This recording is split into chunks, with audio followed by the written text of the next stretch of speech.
Beetroot எப்படி அழகாக தூளுத்து. இது வந்து ஜஸ்ட் நான் வந்து மண்ணில் போட்டு வைக்கிறேம்மா, மண்ணில் போட்டு வைக்கிறேன் ஃப்ரெண்ட்ஸ். இது வந்து மண்ணில் வந்து இப்போ வந்து நட்டா இது வந்து வளருமா இல்லை வீசி செத்துருமான்னு சொல்லிட்டு கமெண்ட் பாக்ஸில் கமெண்ட் பண்ணுங்க. அழகாக இருந்ததுல குட்டி.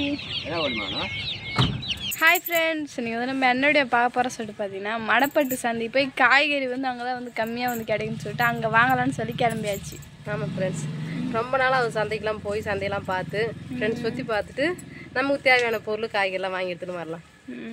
ஃபர்ஸ்ட் டைம் வந்து அப்பா கூட போனேன், செகண்ட் டைம் வந்து அம்மா கூட போகிறேன். சரி வாங்க போகலாமா? சரி வாங்க ஃப்ரெண்ட்ஸ். நான் சந்தைக்கு வந்து வந்தாச்சு. மாடுலாம் விற்பாங்க பார்க்கலான்னு பார்த்தா கொஞ்சம் நேரத்துக்கு முன்னே விற்றுருவாங்க போடுது. ஏன்னா 10-11 மணிலாம் முடிஞ்சிட்டு போகுது, மாட்டு சந்தைலாம் காலியாக இருக்குது. சரி நம்ம காய்கறி வாங்கிக்கின்னு நம்ம கண்ணு குட்டிக்கு ஒரு தேவையான பொருள்லாம் வாங்கின்னு போகலான்னா. சரி ஃப்ரெண்ட்ஸ், இங்கெல்லாம் வந்து மண்பாண்டம் தான் வந்து வச்சுருக்காங்களே. எவ்வளோ அரைக்கிறது வந்து சென்னாக்குழி வாங்குறேன். அந்த மீன் வந்து வாங்குறீங்களா? அது மீன் இல்லை, சென்னாக்குழி. கருவாடு.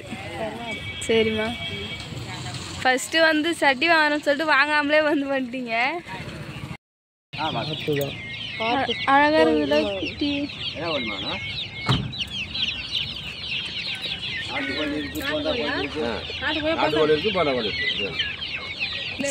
காய்கறி வாங்குறீங்களா?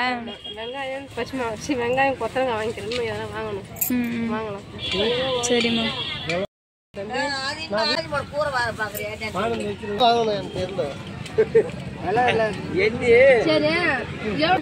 பர்ச்சேஸ்லாம் முடிச்சிட்டிங்களா? கட்டை போய் ஃபர்ஸ்ட் வெயிட் ஆகி போச்சு. தெரியுது பார்த்து கேக்குங்கெல்லாம் வாங்கிக்கிறாங்க. சரிம்மா. வேற என்ன வாங்கணும்? வேற என்ன மறந்துட்டீங்களா? பச்சை மிளகாய் கேட்டாங்க, அது இருக்குதான் சொல்லிட்டு பார்க்கலாம். சரி வாங்க. நம்ம வந்து குழம்புலாம் தேவை உனக்கு வாங்கி வச்சு நம்ம வீட்டுக்கு போகணும். பார்க்கும்போது தர்பூசணி விற்கிதா, சரி நம்ம வாங்கிட்டு போகலாம் சொல்லிட்டு போகலாம். சரி வாங்கலாம். ஒன்றுமே வாங்கி தராமல் இந்த வாட்டி ஏமாற்றிட்டு போகலான்னு பார்க்குறீங்களா என்ன? ஃப்ரெண்ட்ஸ், நான் வந்து சந்தைக்கு போனோம் இல்லையா, குழம்புக்கு தந்த காய்கறி தான் வாங்கிட்டு வந்தோம். மற்றபடி எதுவும் வாங்கலை. நம்ம மாட்டுக்கு வந்து சலங்கி வாங்கி வரலான்னு பார்த்தேன். ஒன்றும் சின்ன கண்ணுக்குட்டிக்கு எப்படி வாங்கி வைக்கிறது கட்டுறதுன்னு எப்படி வாங்கி கட்டுறதுன்னு தெரியல. ஆமாம், தேவைன்னு விட்டாச்சு. கொஞ்சம் பெருசானா கழுத்து கொஞ்சம் பெருசாகும்ல, அப்போ வந்து பெரிய கவராக வாங்கி கட்டிக்கலாம். அங்கேருந்து பூரா பெரிய மாட்டு கவுரு தான், அந்த சின்ன கண்ணுக்குட்டி கவுரு அவ்வளோ தெரியல எனக்கு. அதனால வந்து பெரிய மாடா கொஞ்சம் மாடான பிறகு நம்ம வந்து கட்டிக்கலாம். சரிம்மா. இப்போ என்னென்ன வாங்கிட்டு வந்தீங்க? முக்கியமாக ஜாஸ்தியில தான் கேட்டா, எனக்கு வள்ளிக்கிழங்கு இங்கே தான் 2-3 நாள் வாங்கி வெவிச்சு சாப்பிட்டான். மறுபடியும் அந்த வள்ளிக்கிழங்கு மேலே தான் மைண்ட் செட் பூரா போகுது. அது என்ன சீசன் அப்போதான், அதுக்கப்புறம் போச்சு நம்மளே நினைச்சாலும் கிடைக்காது.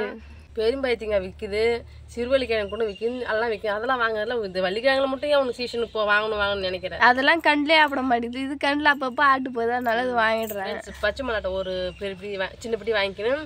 வள்ளிக்கிழங்கு வாங்கினேன் வந்தேன் ஃப்ரெண்ட்ஸ். வள்ளிக்கிழங்கு ஜெயஸ்ரீ ஃபேவரட்டானது. அப்புறம் எப்பயும் வீட்டுக்கு வந்தது பீன்ஸு, கேரட்டு வாங்கியிருந்தேன்.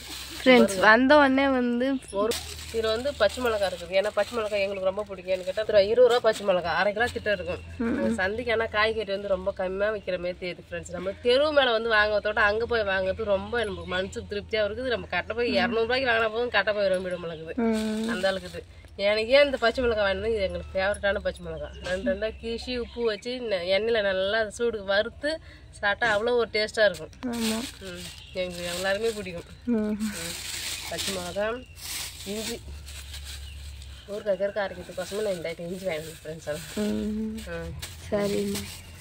இது வந்து கொத்தரங்காய், கனமாக வந்து கொத்தரங்காய் நம்ம வாங்கிட்டு வந்தோம்னா உப்பு போட்டு மஞ்சத்தூள் போட்டு நல்லா வெவிச்சு வெயிலில் காய வச்சு எடுத்து நம்ம ஸ்டோர் பண்ணி வச்சிங்கன்னா நம்ம தேவையான நேரத்தில் எண்ணெயில் போட்டு எடுத்து லைட்டாக காரம் போட்டு மிளகா பொடி போட்டு உப்பு போட்டு மிளகா பொடி போட்டு சூடு காட்டி சுற்றினா மறுக்கு சூப்பராக இருக்கும். ஆமாம், அதிகமாக இருக்கிற நேரத்துக்கு இந்தமாரி மெத்தட் தான் செய்வாங்களே. எப்படா செஞ்சுருக்கீங்களா? செஞ்சுக்கிறேன். அதாவது சாப்பிட்ட மாதிரியே இருக்கு நீங்கள் சொல்ற டிஷ், அதனால கேட்குறேன். இது வந்து நம்ம பொரிச்சு தான் சாப்பிடணும், ஏன்னா திட்டமாக இருக்குது கொஞ்சமாக இருக்கு. அதோட ஜேஸ்ட் வந்து வெங்காயம் தக்காளி எல்லாம் வந்து ஸ்டோர் பண்ணி வச்சிட்டா அது வந்து எடுத்து. இது எல்லாத்தையுமே வந்து நான் ஃப்ரிட்ஜில் தான் வச்சிருந்தேனே. ஆமாம், நான் வாங்கி அது கொடுத்துட்டு கட்டை போய் கொடுத்து ஆடு ஓட்ட போயிட்டேன் இல்லையா, அப்போ வந்து எல்லாத்தையும் ரெடி பண்ணி வச்சுருந்துக்கிறான். அதோட வெங்காயம் வாங்கிட்டு வந்தேன், தக்காளி வாங்கிட்டு வந்தேன், பச்சை மிளகாய் வீட்டிலே தான் இருக்குது. எல்லாத்தையும் உள்ள வச்சு பச்சை மிளகாய் அப்பாவுக்கு தான் வந்து ரொம்ப ஃபேவரட். பாப்பாத்தே சொல்லி அனுப்பிட்டாரு, பச்சை மிளகாய் இல்லைன்னா நீங்கள் வீட்டுக்கே வராதிங்க அப்படின்ற மாதிரி சொல்லி அனுப்பிட்டாரு. அங்கே பாருங்க, ஒரு வாரத்துக்கு முன்னே வாங்கினேன் பீட்ரூட்டு எப்படி அழகாக தூளுத்து. இது வந்து ஜஸ்ட் நான் வந்து மண்ணில் போட்டு வைக்கிறேம்மா, மண்ணில் போட்டு வைக்கிறேன். ஃப்ரெண்ட்ஸ் இது வந்து மண்ணில் வந்து இப்போ வந்து நட்டா இது வந்து வளருமா இல்லை வீசி செத்துருமான்னு சொல்லிட்டு கமெண்ட் பாக்ஸில் கமெண்ட் பண்ணுங்க. கமெண்ட் பாக்ஸ் சொல்றதுக்கு முன்னாடி நான் சொல்லிடுறேன் பாரு. ஃபர்ஸ்ட் நம்ம மண்ணுக்கு வந்து இந்த செடிலாம் வளராது. என்ன கேட்டால் நம்ம மண்ணு உப்பு மண்ணு. அந்த மண்ணு எடுத்து நம்ம அடுப்பு மண்ணு பல பல பழம் கொட்டிக்கும் பார்த்தியா. அதனால உப்பு மண்ணு வந்து என்னென்ன காய்கறி போடணுமோ அதுதான் போடணும். இதெல்லாம் வந்து துளுக்காது பாப்பா. சரி இருந்தாலும் ட்ரை பண்ணி பார்ப்போம் ஃப்ரெண்ட்ஸ். இதுக்கு ஏன்னா உரம் போட்டு வச்சா வளருமா வளராதான்னு சொல்லிட்டு சொல்லுங்க. போட்டு வச்சா வளருமா வளராது ஃப்ரெண்ட்ஸ். உரம் போட்டு வச்சாமல் வளருமா வளரும் கேட்குறா பாருங்க. ஜஸ்ட் ஒரு நம்பிக்கை பார்க்கலாம். நட்டு வைமா ஆசையாக கேட்பானு. சரிம்மா. அவ்வளோதான் ஃப்ரெண்ட்ஸ். யார் யார் ஊர்லாம் பக்கமாக வந்து சந்தை இருக்குதா சொல்லிட்டு கமெண்ட் பாக்ஸில் கமெண்ட் பண்ணும். சந்தையில் போய் காய்கறி வந்தால் நம்மளுக்கு எவ்வளோ வந்து நன்மை பெனிஃபிட்டாக இருக்குன்னு சொல்லிட்டு கமெண்ட் பாக்ஸில் கமெண்ட் பண்ணுங்க. எங்கள் ஊர் பக்கத்தில் வந்து சந்தை இருக்குது ஃப்ரெண்ட்ஸ். நாங்கள் சந்தைக்கு போவோம். அப்படி போனால் நாங்கள் விழுப்புரம் போய்டும். 3 பக்கமே நாங்கள் போய் எது ஒன்றும் வாங்கிட்டு வந்தோம் நம்ம நினச்ச பொருள். ஆனால் எங்கள் ஊரில் தான் வந்து ஃப்ரெண்ட்ஸ் எதுவுமே கிடையாது. வேணால் பொட்டி கடை தான் 2-3 கடை இருக்குது. ஆமாம். ஏதோ கருவேப்பிலை ஏதோ நம்ம இல்லாத பட்சத்தில் போய் எதனா ஒன்று வாங்கணும் பார்த்தா அங்கேயும் இருக்குல்ல, அது பொருள் ஆகிடும். ஆமாம். எதாக இருந்தாலும் ஞாயிற்றுக்கிழமை ஒரு நாள் வந்து கொத்தமல்லி வந்து வாங்கலாம் ஞாயிற்றுக்கிழமை. ஆமாம். யாரும் இது வாங்கினோமா வெளியூர் போய் இடைய தூரமாக போய் தான் வாங்கிட்டு வரணுமே. சரிம்மா ஃப்ரெண்ட்ஸ். இந்த வீடியோ பிடிச்சிருந்தா லைக் பண்ணுங்கள், ஷேர் பண்ணுங்கள், கமெண்ட் பண்ணுங்கள். மறக்காத கிராமத்து பொண்ணு சன்னி யூடியூப் சப்ஸ்கிரைப் பண்ணிட்டு நம்ம நெக்ஸ்ட்டு ஒரு சூப்பரான வீடியோவில் மீட் பண்ணலாம். இப்போ வந்து போய்ட்டு வரோம். டாடா பாய்.